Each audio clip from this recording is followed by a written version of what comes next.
बिस्मिल्लाहिर्रहमानिर्रहीम ला उक़्सिमु बियौमिल क़यामति वला उक़्सिमु बिन्नफ़्सिल लव्वामति। कब से हो यहाँ पे?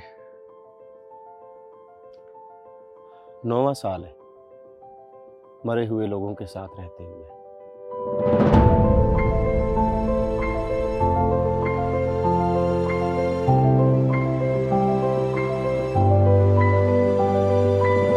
कब्रिस्तान कभी एक अपना ही तिलिस्म है मेरे भाई, जैसे कोई जादू नगरी। यहाँ लोग अपने रिश्ते नहीं, ज़माने दफना के जाते।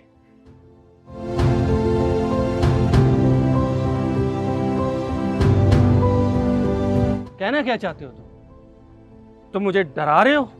जो रब से ना डरा वो मुझसे क्या डरेगा। ये रास्ता कहाँ जाता है? ये रास्ता कहीं नहीं जाता, सभी रास्ते यहीं आते हैं।